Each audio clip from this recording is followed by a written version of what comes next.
እንዴት አላችሁ የተወደዳችሁ ተማሪዎቻችን? ናትናኤል ነኝ ከሉሲ ብሪጅ አካዳሚ። እንግዲህ የ11ኛ ክፍል ኢኮኖሚክስ ትምህርት ጥናታችን እንደቀጠለ ነው። ዩኒት 3 ላይ ነን። ዩኒት 3 ሰብቶፒክ ለማየት ተገናኝተናል ማለት ነው። ከዚህ በፊት እንግዲህ ስለ ናሽናል ኢንካም አካውንቲንግ ለምን አስፈለገ፣ ስኮፑ የድረስ ነው፣ ኢምፖርታንሱ ምንድን ነው፣ ናሽናል ኢንካም አካውንቲንግ ኔቸሩስ ምንድን ነው፣ ከዛ በኋላ ደግሞ ሜጀር የሚደረግባቸው አንዳንድ ኮንሴፕቶች በጣም ቤዚክ የሚባሉ የተለመዱ ሜጀርመንቶች ጂኤንፒ፣ ጂዲፒ አይተናል። ጂኤንፒ እና ጂዲፒ እንዴት ይለያያል የሚለውን አይተናል። እንዲሁም ደግሞ ፍሎ ኮንሴፕት ኤንድ ስቶክ ኮንሴፕት ምንድነው፣ ልዩነቱስ ምንድነው የሚለውን ነገር አይተናል። ዛሬ ደግሞ የምንነጋገረው 3.3 ላይ ያለውን ሰብሴክሽን አፕሮችስ ኦፍ ሜዠሪንግ ጂኤንፒ ኤንድ ጂዲፒ የሚለውን ይሆናል ማለት ነው። በሶስት አይነት አፕሮቾች እንለካቸዋለን ተባብለናል። ዛሬ እነሱን እያንዳንዱን ለየብቻ ነው የምናየው ማለት ነው። እንደ ሁልጊዜው እዚህ ጋር ሳይታችንን ላስታውሳችሁ እወዳለሁ። www.lucybridgeacademy.com ላይ ስትገቡ ብሪፍ ኖቶች ታገኛላችሁ። ኩዌስችን ባንክ ስላለ ብዙ ጥያቄዎችን በመስራት መለማመድ ትችላላችሁ። እንዲሁም ደግሞ ከ5 በላይ ቋንቋዎችን ኤብል የሆነ ፐርሶናላይዝድ ኤአይ አሲስታንት ስላለው እሱን መጠቀም እንዳትረሱ ላስታውሳችሁ እወዳለሁ። Let's see the approach to measuring national income accounting ላይ GDP እና GNP የሚባሉትን ሜዠርመንቶች። Okay, GDP can be measured using the three main approaches, namely the expenditure approach, the income approach, and the value added or product approach. Okay, so each method ምንድነው የሚያደርጉት? Each method measure the same total output but from a different perspective, right? ከተለያየ አንግል ነው የሚያዩት። ለምሳሌ ኢንካም ስንል ከኤርነር ሳይድ ነው የሚያየው። ቫልዩ አድድ ስንል ከፕሮዲውሰር ሳይድ ነው የሚያየው። ኤክስፔንዲቸር ስንል ስፔንድ ከሚያደርገው ከኮንሱመር ሳይድ ነው የሚያየው ማለት ነው። ስለዚህ ፍሮም አ ዲፍረንት ፐርስፔክቲቭ ነው የሚያየው። ነገር ግን ቲዮሪቲካሊ we should end up with the same value ማለት ነው። So ከስፔንዲንግ ከኤርኒንግ ከፕሮዳክሽን ቫልዩ አንጻር ነው የሚያየው ማለት ነው። So this approach ensure what? Consistency in estimating the aggregate economic performance of a country. እነዚህ ሁሉም should measure theoretically the aggregate economic performance of a country. Let's see the first one, the expenditure approach. Okay, expenditure approach ማለት እንግዲህ ምንድነው? It calculates GDP by summing what? The market value of all final goods and services purchased in a given period.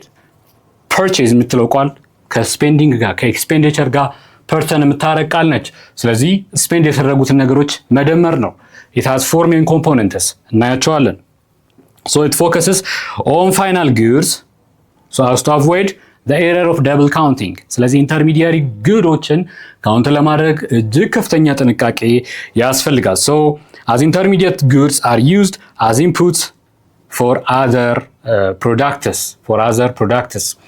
ስንዴውን ስንዴ ነው ብለን ቆጥረን ባለፈው ባየነው ምሳሌ መሰረት ለመሄድ አውትፑት ነው ብለን ቆጥረን ደግመን ደግሞ ከተፈጨ በኋላ ኬክ ውስጥ ሲገባ ኬኩን ደግሞ ፋይናል አውትፑት ነው ብለን መቁጠር አንችልም። አንድ ጊዜ ነው መቆጠር ያለበት። ደብል ካውንቲንግ አያስፈልግም። የመኪና ጎማ ያመረተ ካምፓኒ ጎማ ሆኖ ፊስካል ይሩን ከጨረሰ እንደ አንድ ፕሮዳክት እንቆጥረዋለን። ነገር ግን at the end of the fiscal year መኪና ላይ ተገጥሞ መኪና ሆኖ ካለቀ መኪና ሆኖ ፋይናል ጉድስ ማለት ነው።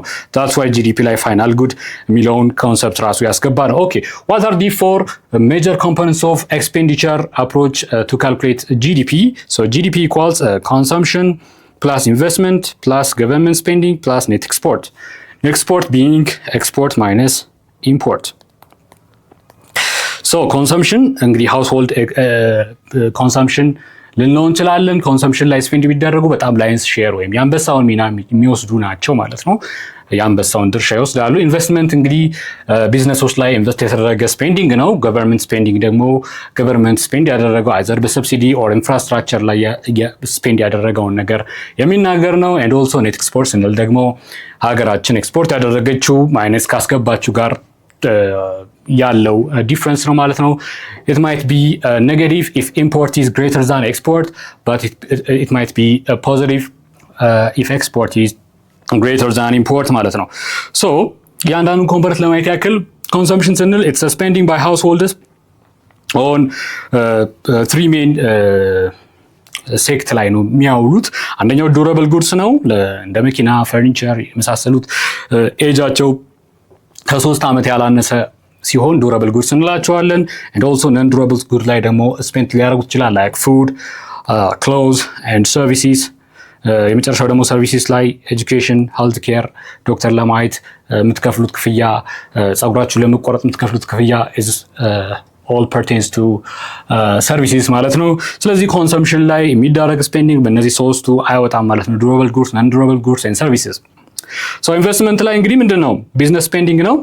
ላይክ ኒው ካፒታል ጉድስ መግዛት፣ ማሽነሪዎች መግዛት፣ ሬዚደንሻል ኮንስትራክሽን የምትሰሩበት ሊሆን ይችላል፣ ወይም ደግሞ ሬዚደንት የመኖሪያ ቤት ግንባታ as an investment and inventory change ስቶካችሁን በደንብ ለማሟላት የምታወጡት መጋዘናችሁን ለመሙላት አሴት ቢልድ የምታደርጉበት የቢዝነስ ኢንቨስትመንት እዚህ ምድብ ውስጥ እንከተዋለን ማለት ነው። እዚህን የትምህርት ክፍል ሙሉ ቪዲዮ ማግኘት ከፈለጋችሁ ዌብሳይታችን ላይ አሊያም ደግሞ የሞባይል አፕሊኬሽናችን ላይ ማግኘት ትችላላችሁ።